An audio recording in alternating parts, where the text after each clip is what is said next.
Hello friends, आकांक्षा hair. आज मैं काफ़ी सारे अपडेट्स लेकर आई हूँ आपके लिए रिगार्डिंग 17वीं बीपीएससी। काफ़ी सारा क्लैरिफिकेशन है, काफ़ी सारा जस्टिफिकेशन है और काफ़ी सारे मुद्दों पे बात करना चाहती हूँ आपसे। पहला और सबसे अहम मुद्दा है कोर्ट केस के बारे में। काफ़ी लोग कह रहे हैं कि केस रिजेक्ट हो गई, फर्स्ट हियरिंग हुई भी या नहीं हुई, हमें फॉर्म फिलिंग का विंडो फिर से मिलेगा या नहीं मिलेगा, एडिटिंग ऑप्शन मिलेगा या नहीं मिलेगा, नॉर्मलाइजेशन पर क्या कहा है आयोग ने अभी तक, और सबसे अहम मुद्दा कि हमारा जो डेट है एग्ज़ाम का वो एक्सटेंड होगा या नहीं होगा। तो चलिए वन बाय वन सारे मुद्दों पर बात करते हैं। हमारा जो सबसे पहला और अहम मुद्दा है वो है कोर्ट केस का। आज दोपहर से ही हवा बन रही थी कि शायद से हमारा जो केस है वो रिजेक्ट हो गया है। पता नहीं ये खबर कहाँ से आई, लेकिन मैं आपको बता दूं कि हमारी आज फर्स्ट हियरिंग हुई है और सक्सेसफुली हुई है। और काफ़ी सारी चीज़ें, काफ़ी सारे डिटेल्स मैं आपको नहीं दे सकती हूँ क्योंकि अभी हमें आदेश मिला है कि हम चीज़ों को रिवील नहीं कर सकते हैं। लेकिन विद इन 2-3 वर्किंग डेज आपके सामने काफ़ी सारी चीज़ें खुद ब खुद आ जाएंगी। लेकिन हाँ, अगर केस के बारे में मैं कहूँ, फर्स्ट हियरिंग के बारे में बताऊँ, तो जो कुछ भी हुआ है वो हमारे फेवर में हुआ है। That's a good news. And as of now आप ये मानकर चल सकते हो कि 60% चांसेस हैं कि फॉर्म फिलिंग का जो विंडो है वो ओपन होगा और जो एडिटिंग ऑप्शन है वो भी मिलेगा। अब फर्स्ट हियरिंग के हिसाब से मैं आपको बता रही हूँ कि 60% चांसेस अभी बन गए हैं। अब जब सेकंड हियरिंग होगी तो आगे की बातें करेंगे। लेकिन हाँ, आपसे एक रिक्वेस्ट ज़रूर करना चाहूँगी कि जब हमारी सेकंड हियरिंग होगी ना, तो प्लीज़ पटना हाई कोर्ट के सामने आ जाइएगा। मैं मॉनेटरी टर्म्स में हेल्प करने नहीं कह रही हूँ, हालांकि हमें मॉनेटरी टर्म्स में भी हेल्प करना चाहिए क्योंकि वो जो पेटिशनर्स हैं ना, वो खुद के लिए नहीं लड़ रहे हैं, वो हम सब के लिए लड़ रहे हैं। तो अगर हम किसी भी तरीके से फाइनेंशियली, फिजिकली, मेंटली, इमोशनली उनकी हेल्प कर पाएँ तो हमें करना चाहिए, क्योंकि जो कुछ भी होगा ना वो हम सब के फेवर में होगा, वो सिर्फ उनके फेवर में नहीं होगा। तो काइंडली आप अगर मॉनेटरी टर्म्स में हेल्प नहीं कर सकते ना, तो काइंडली फिजिकली वहाँ पे प्रेजेंट हो जाइएगा ताकि उनका जो मनोबल है वो बढ़ सके। अब हमारा जो दूसरा मुद्दा है कि और क्या क्या बातें हैं जो हो रही हैं, ठीक है। तो दूसरी चीज़ जो हमारी है वो है आरआरबी का पेपर, जो 5 साल में एक बार होता है, ठीक है। तो एक अभ्यर्थी के लिए ये आरआरबी का पेपर कितना इंपॉर्टेंट होगा, आप सोचिए कि 5 साल में एक बार हो रहा है। इसमें से 13 दिसंबर को भी आरआरबी जेई का पेपर है, ठीक है। और इसी दिन हमारा जो क्या है, बीपीएससी का भी पीटी है, ठीक है, प्रीलिम्स है। अब ये दोनों ही पेपर्स एक अभ्यर्थी के लिए, जो बिहार का अभ्यर्थी है, उसके लिए कितना इंपॉर्टेंट है आप सोच लीजिए, ठीक है। तीसरी जो चीज़ है वो है सीटेट का पेपर, जो कि 14 दिसंबर को है। अब आप ये मानिए कि मैंने बीपीएससी का पेपर दिया जिसका सेंटर कहीं पे पड़ा, ठीक है। अब मैं सुबह से शाम तक तो इसी में लगी हूँ, ठीक है। अब 14 दिसंबर को मेरा सीटेट का भी पेपर है। अब सीटेट का पेपर भी कितना इंपॉर्टेंट हो जाता है, क्योंकि अभी टीआरई 4 का जो है नोटिफिकेशन आने वाला है और टीआरई 4 अब कुछ दिनों में हो जाएगा। तो सीटेट का भी पेपर इक्वली इम्पॉर्टेंट है एक बिहार के बच्चे के लिए, ठीक है। तो अब मान लीजिए कि मेरा सेंटर कहीं पे पड़ा है बीपीएससी का और शाम तक मैं घर लौटी हूँ और अगले दिन जो मेरा सेंटर है वो काफ़ी दूर है, दूर नहीं है लेकिन कहीं अलग सेंटर है। अब आप मुझे ये बताइए, क्या मैं मेंटली और फिजिकली फिट हूँ अगले दिन एग्ज़ाम देने के लिए? इतना एग्जॉस्ट होने के बाद क्या मैं उतनी फ्रेश हूँ कि मैं अगले दिन एग्ज़ाम दे सकती हूँ? तो सीटेट का भी एक काफ़ी बड़ा मुद्दा है कि अगले दिन पेपर कैसे दे पाएंगे, और अगर दे पाएंगे तो काफ़ी एग्जॉस्ट हो जाएंगे। तो साइकोलॉजिकली पॉसिबल नहीं है, फिजिकली भी पॉसिबल नहीं है। तो आयोग को ये भी सोचना चाहिए। एक और बात है, वो ये है कि इग्नू का पेपर भी उसी टाइम पे है, प्लस बिहार पीजी का पेपर भी उसी टाइम पे है, ठीक है। ये भी एक बात हो गई जो बड़ी बात है। अब एक बात ये भी है जो सबसे अहम बात है कि अभी नॉर्थ बिहार में कुछ दिनों पहले बाढ़ आई हुई थी। ये हम सबको पता है कि नॉर्थ बिहार में बाढ़ था, ठीक है, बाढ़ आया हुआ था। इतने सारे फेस्टिवल्स थे, ठीक है। अभी सारे फेस्टिवल्स ख़त्म हुए हैं। तो जो सर्टिफिकेट का मुद्दा है जो अपलोड करना है, वो सबसे बड़ा मुद्दा ये भी एक है कि ऐसे में ना डोमिसाइल सर्टिफिकेट बन पाया है, ना कास्ट सर्टिफिकेट बन पाया है। जो भी सर्टिफिकेट्स रिक्वायर्ड हैं वो बाढ़ की वजह से और फेस्टिवल्स की वजह से ना बन नहीं पाए हैं बच्चों के, तो उनको टाइम नहीं मिला है प्रॉपरली। ठीक है, तो ये भी एक मुद्दा है। अब मैं अगर टाइम की बात करूँ तो टाइम आप देखो कि 4 नवंबर को इन्होंने फॉर्म फिलिंग का लास्ट डेट रखा, ठीक है, और 13 दिसंबर को ये ले रहे हैं एग्ज़ाम।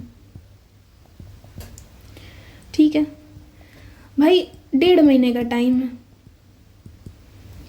ठीक है, और वैकेंसी कितनी है हमारी? 2035 प्लस जो है वो हमारी वैकेंसी है। और सिविल सर्विसेज का इंडिया के इतिहास में सबसे बड़ा पेपर है ये। ठीक है, मतलब सबसे ज़्यादा वैकेंसी आई है सिविल सर्विसेज में अभी तक। तो आप मुझे बताओ कि ये 1.5 महीने का टाइम ही सिर्फ क्यों मिला है? एटलीस्ट 2.5 से 3 महीने का टाइम हमें मिलना चाहिए था। ऐसा क्या है कि इतनी जल्दीबाजी में ये लोग एग्ज़ाम करा रहे हैं? अब काफ़ी लोग मुझे बोलेंगे कि पहले 30 सितंबर को पेपर रखा गया, फिर 17 नवंबर को किया गया।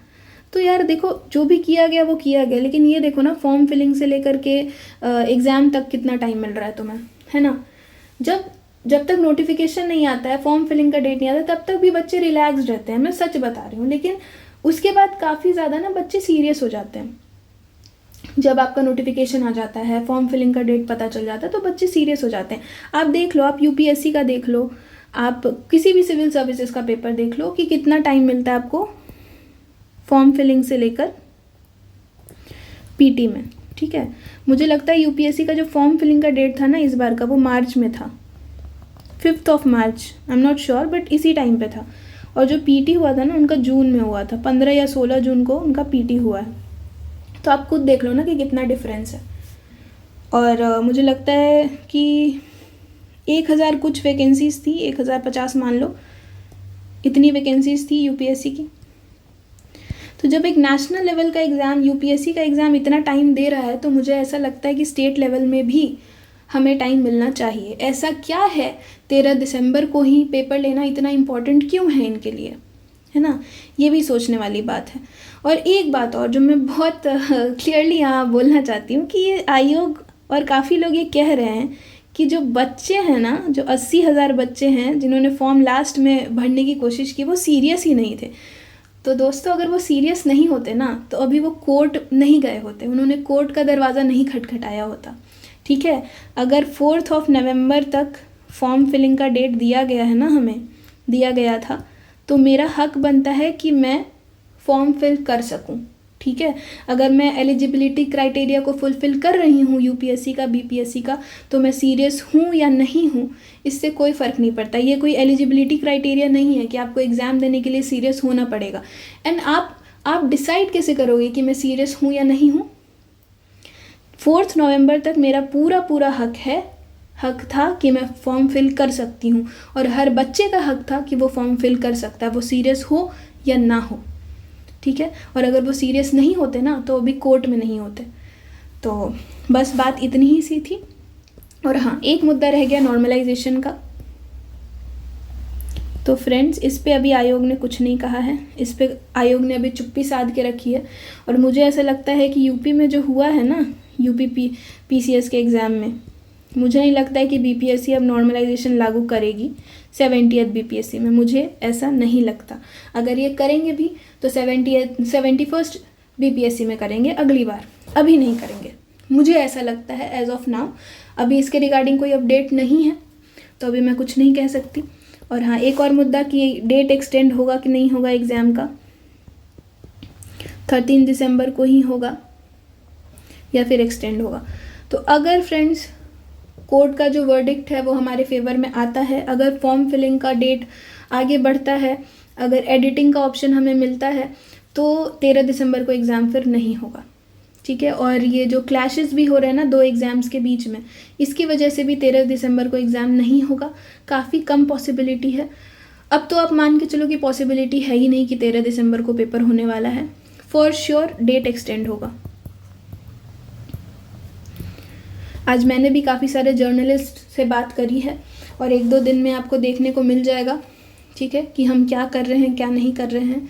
मैं बस इतना कहूँगी कि हमारा साथ दीजिए, ये हमारी अकेले की लड़ाई नहीं है, और बीइंग अ गर्ल, मैं फेलो जो भी मेरी लड़कियां हैं जो अभ्यर्थी हैं, मैं उन सब से ये कहना चाहती हूँ कि ये हम सब की लड़ाई है, प्लीज़ आगे आइए, पटना हाई कोर्ट पहुँचिए, या आप जो कर सकते हैं ना अपने स्तर से कीजिए, मेल्स करिए।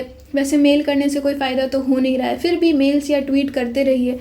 कम से कम जो मॉरली आप हमें समर्थन दे सकते हैं ना, वो दीजिए।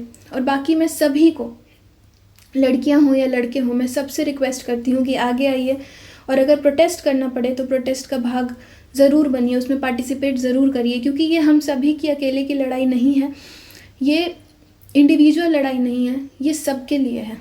अगर बेनिफिट होगा तो सबको होगा, ठीक है। और काफ़ी ऐसे लोग हैं जो कह रहे थे कि 13 दिसंबर को ही पेपर होना चाहिए, डेट एक्सटेंड नहीं होना चाहिए। काफ़ी सारे ऐसे अभ्यर्थी हैं जो फॉर्म फिल कर चुके हैं, तो मैं उनसे कहूँगी इतना भी सेल्फिश मत हो यार, मैं खुद फॉर्म फिल कर चुकी हूँ, बट फिर भी मैं लड़ाई का हिस्सा बनी हूँ, क्योंकि सबका हक है एग्ज़ाम देने का। इतनी बड़ी वैकेंसी आई है, इतने सेल्फिश मत बनो। मैं अपना फॉर्म फिल कर चुकी हूँ, फिर भी मैं इन सब के साथ खड़ी हूँ, और तुमको भी खड़ा होना चाहिए।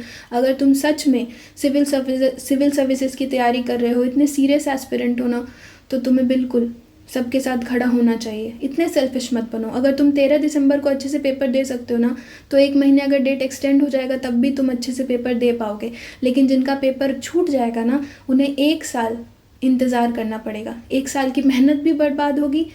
सोचो कितना साइकोलॉजिकल इम्पैक्ट उन पे क्या पड़ेगा, वो किस स्ट्रेस में रहेंगे, और 1 साल भी उनका बर्बाद होगा। और यहाँ पे हर इंसान 1 साल तक फिर से तैयारी नहीं कर सकता है, मेंटली, इमोशनली, फाइनेंशियली हर इंसान इतना स्ट्रांग नहीं है, तो मौका तो सबको मिलना चाहिए।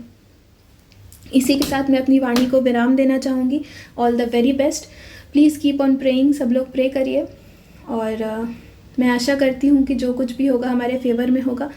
और कल आपको एक अच्छी गुड न्यूज़ मैं दूंगी, अपने साइड से दूंगी, अच्छी गुड न्यूज़ दूंगी, और कल का इंतज़ार करिए। और इस वीक में काफ़ी सारी चीज़ें होंगी, कोर्ट में भी क्या हुआ वो सामने आएगा, तो इंतज़ार करिए, प्रिपेयर करते रहिए, प्रे करते रहिए, एंड आई होप कि सभी को मौका मिले, जो भी जेन्युइन कैंडिडेट्स हैं उन सबको मौका मिले। जय श्री राम, राधे राधे, अपना ख्याल रखिए, मिलते हैं अगले वीडियो में।